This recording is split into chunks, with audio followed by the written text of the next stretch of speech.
आणि आता एक महत्त्वाची बातमी आहे। अजित पवार विमान अपघाताच्या मृत्यू प्रकरणात अमोल मिटकरी यांनी एक मोठं विधान केलेलं आहे। चौकशी अंती सर्व काही सिद्ध होईल। जो गद्दार असेल त्याला सुनेत्रा पवार सोडणार नाहीत। घातपाताचा संशय हा पहिल्या दिवसापासून होता असं देखील अमोल मिटकरी यांनी म्हटलेलं आहे।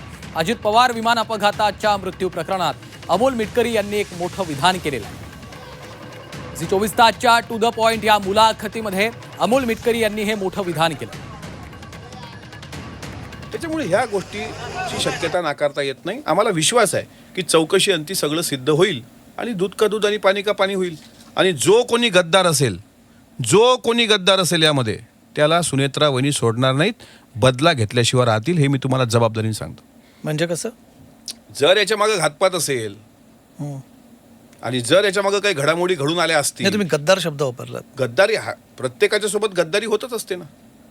परत सांगतोय मी अमोल मिटकरी तुम्ही फार महत्त्वाचा शब्द वापरला इथे की सुनेत्रा पवार या त्या गद्दारांना सोडणार नाहीत। बरोबर। गद्दार म्हणजे तुम्ही हा शब्द वापरतायत। गद्दार म्हणजे आपल्या आजूबाजूचा जो माणूस असतो जो त्याच्यामध्ये दगाबाजी करतो त्याला आपण गद्दार म्हणतो। ऐका, त्या प्रश्नाचं विश्लेषण तुम्हाला सांगतो।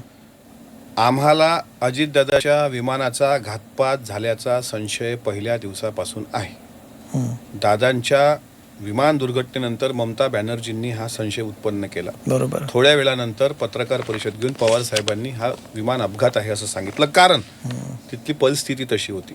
त्यांनी जर म्हटलं असतं की नाही हा घातपात असण्याचा मला संशय आहे तर अख्खा आगडोंब उसळला असता महाराष्ट्रामध्ये। आणि ही शंका पक्षालाही होती, म्हणून सुनेत्रा वहिनींच्या नेतृत्वामध्ये शिष्टमंडळाने मुख्यमंत्र्यांना निवेदन दिलं ना, उच्चस्तरीय चौकशी लावा, CBI SBI काय ते CIDची चौकशी लावा, जे काय चौकशी लावायची असतील।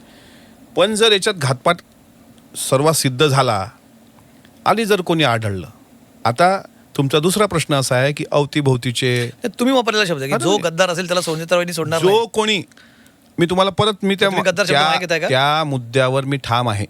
जर याच्यामध्ये घातपात असेल आणि जर तो घातपात घडून आणला असेल त्याला राष्ट्रवादी काँग्रेस पक्षाचा कार्यकर्ता आणि सुनेत्रा वहिनी सोडणार नाहीत।